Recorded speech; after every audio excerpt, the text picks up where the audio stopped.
Hello and welcome to the Christ and Culture webcast. Today I want to talk about R.C. Sproul and Greg Bahnsen. Lately there's been sort of a surge of classical apologist hostility towards other camps of apologetic methods, and there's been several specific individuals, and I'm sure the dividing line, James White's going to address those individuals in depth, but what I wanted to address here was actually what R.C. Sproul believed and what I think is a more accurate take on his position on covenantal or presuppositional apologetics. So in his debate with Dr. Greg Bahnsen, he does make an extremely strong case against presuppositionalism, and I think a lot of his points are very fair. I think he does a great job laying them out, and I think we should take a look at them. So his six major points have more to do with the perception of how the Christian community is going to be perceived, right? So his first point, he says that he's very concerned about the problem of loss of natural law. So this has to do with the judicial system in our country, and basically, I'm not sure if that's a valid concern. I don't think that anyone in today's age really cares about natural law, other than maybe Christian libertarians. But I just don't see that being an issue. I don't think that's America's problem. Second of all, he says, I'm deeply concerned about the loss of intellectual credibility of Christianity. So I think this really shows, and I'm not sure where R.C. Sproul was engaging with the culture at the sort of the last 10 years of his life, but or maybe the within the last year, society and culture has completely abandoned all sort of reason and rationality. Maybe R.C. didn't expect this to happen, but I don't think anybody is concerned with the intellectual integrity of Christianity. I think by far, the majority of people who even are Christians, the sort of evangelical nominal Christians, there's a general air that Christianity has already lost their intellectual credibility. I don't think that's an issue. I mean, maybe in the 1% of the Christian population that goes to Ivy League schools, but I just don't think that's an issue. I think he does say we live in the most anti-intellectual age of history, not the most anti-academic, not the most anti-technological, but anti-intellect. So he does recognize that. I just don't think that classical apologetics is effective because the culture is so anti-intellectual that people don't even take time to interact with your argumentation. Like they don't know basic rules of logic. They don't know how a debate works. I mean, the majority of the time when I'm talking to Roman Catholics and Mormons and atheists and agnostics and even most Christians, you and especially with Christians who have bought into this whole sort of social justice thing, you'll say, for example, I need you to provide support for the claim that you just made, and then they'll shift the argument or provide an ad hominem attack on you, or completely give you a red herring and move the argument in another direction, right?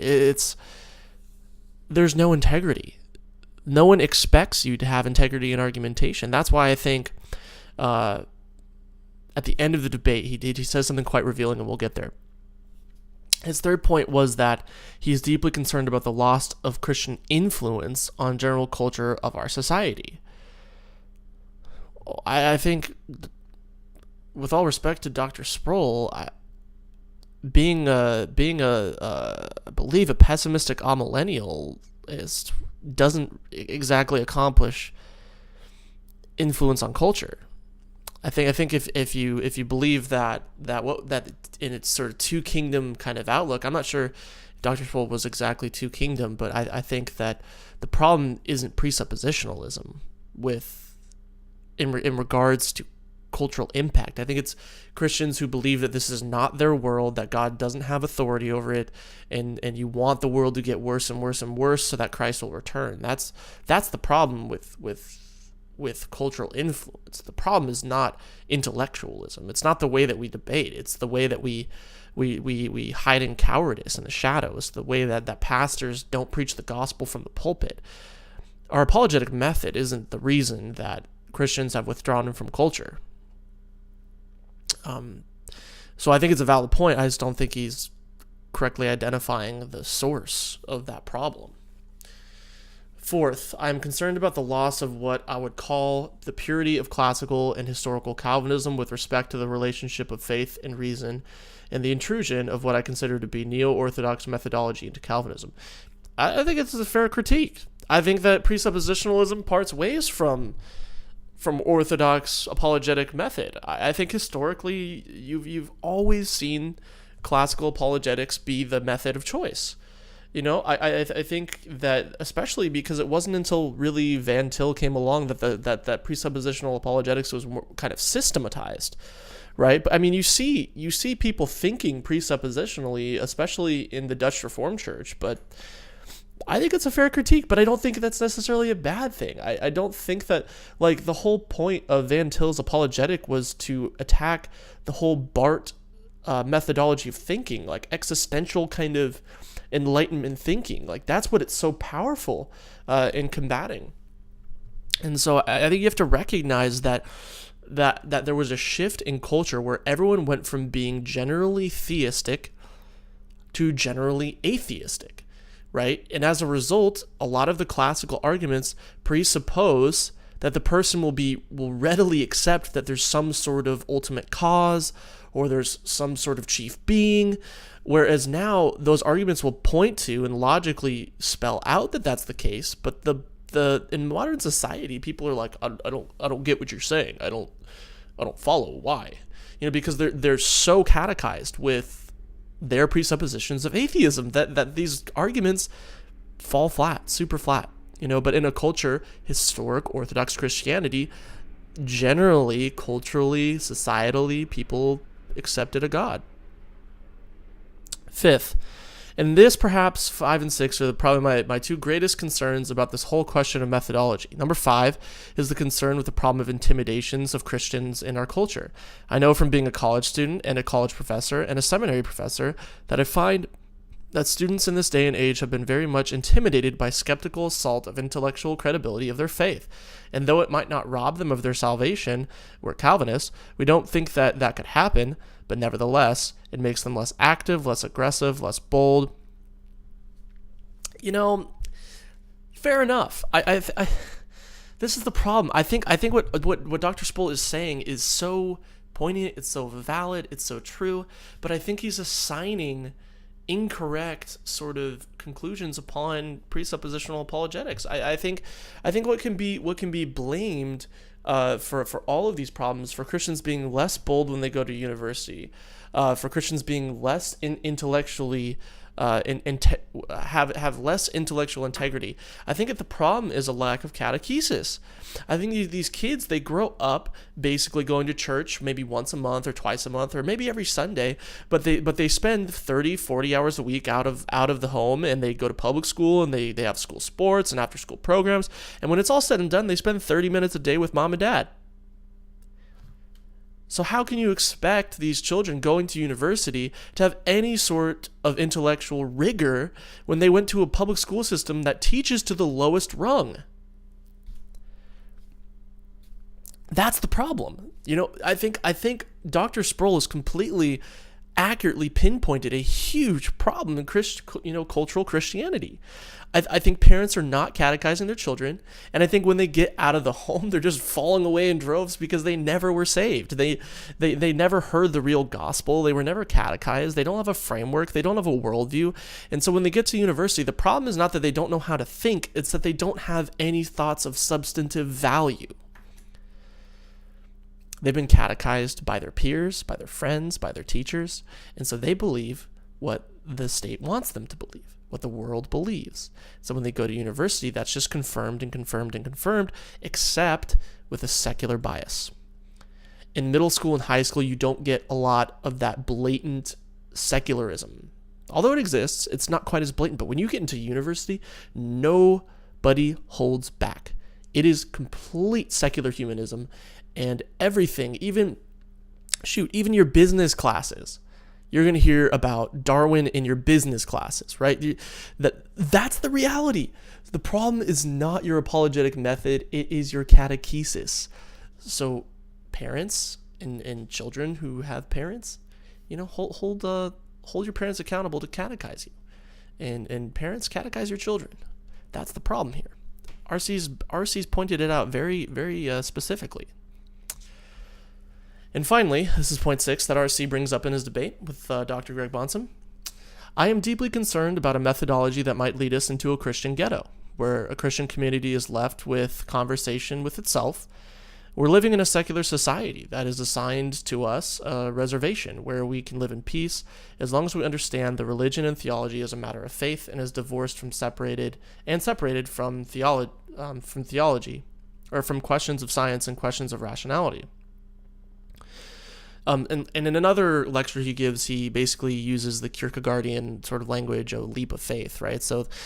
Because I think he's basically called presuppositionalism fideism, and I don't think that's accurate. I think that and Dr. Bahnsen brings that up in the debate actually. So by the end of the debate, it seems as though RC has actually possibly changed his mind a little bit. I don't think he would ever say that precept is better, but I think he shows some indication that he thinks it's valuable. So at the end of the debate, he says this in the question and answer section. He says, I don't think that there is any other school in the history of the Christian church that has produced a more devastating, scintillating, and effective critique of alternate worldviews to Christianity than the advocates of the presuppositionalist school in general and Westminster Seminary in particular. Let me say it again. I don't think that there has ever been, in the history of the church, a single school, or an institution or a school of thought, than the disciples of Dr. Van Til and company of the presuppositionalist school have been more effective in exposing the weaknesses and the fallacies in terms of comprehensive critiques of all alternate systems to Christianity. It's Dr. Sproul. So I think like a really balanced approach to this, you guys, is that if you're a classical apologist, you have to understand that your system is not the only system. I don't think it's even the best system. I mean, I'm a Van Tilian. I love presuppositional apologetics. I think it's the only faithful way to start doing apologetics. I think that I like Van Til's idea where you can use classical apologetics as the smaller guns in front of your artillery. But I think the point that I wanted to bring up here is that the young classical apologists that are coming out right now and being extremely vitriolic towards the school of Precept, and I'm pretty sure Dr. Fesco is coming out with a book that's going to be like a scathing review of Precept. What I have to say is I think you're being divisive. I honestly think that you're choosing a battle that's just not a battle. It's not a fight. It's not a legitimate thing. Like, ultimately, you have to understand that there's going to be different apologetic methods. And as someone who employed the classicalist approach for 5 years while I was in university, I can tell you it led no one to Christ. I can tell you it convinced no one of God. They were all set in their own mind according to what they wanted to believe. They had a presupposition that was stronger than my argumentation. So when it comes to apologetics, you have to recognize ultimately you have to preach the word of God. That's the only thing that will stir their heart. And if you're concerned with your intellectual integrity, you've missed the point. Jesus called a bunch of uneducated people to spread his gospel, right? God doesn't call us to be intellectuals. Right, when John and Peter are preaching to the Jews, they basically say, "Who are these idiots? Who are these unlearned men? How are they talking the way they're talking?" Right. So you have to recognize. I'm not saying that being informed is wrong. That's not what I'm saying. But you have to recognize that when it comes to specifically the realm of apologetics, if your goal is to honor Christ as holy, If your goal is to win people to Christ, then you need to use the language of the elect. You need to use the language that the believer will respond to, which is the gospel, not philosophical arguments. I'm sorry. You need to cut to the quick and say, you're a sinner, you need Jesus, repent and believe in the gospel. And I think presuppositionalism is the quickest route to that. I have spent too many hours arguing about geo-rock layers as a classicalist. I'll never go back. I'll never do it again. So I think to conclude this video, I think that R.C. Sproul saw the value in presuppositionalism. I think his major concern, based on at least this debate and some of the other stuff that I've written, is that Christians would lose their influence in the academy. They'd lose their influence in the intellectual community, which I think is a fair critique. But I don't think that presuppositionalism completely kills that. I mean, if you read Van Til, you read Frame, you read Bahnsen, they understood logic. They understood very well. They understood so much that there's sections of their book that are dedicated to symbolic logic. So I think it could just be that there's the certain brand of presuppositionalism that kind of is pervasive in the neo-reformed community might be the problem, right? The one that doesn't understand how the logic works in presuppositionalism and represents it very poorly. That could be the case, that a lot of classicalists see the kind of ignorance that happens where the precept isn't presented well, and they're not able to navigate an argument because they only have one trick. And if that one trick doesn't work, they're done. So there is value in understanding the way that classical apologetics works, to understanding formal logic and informal logic. I think that's super important. I don't think you should divorce that from apologetics, but I also think that this kind of classical apologetics only movement is really toxic and really vitriolic to the church. So hopefully you have an idea of what R.C. Sproul said in this debate. You understood his concerns, and I hope my analysis has been helpful. This has been Taylor DeSoto with Christ and Culture. I hope you guys have a wonderful rest of your week. May the Lord bless you and keep you.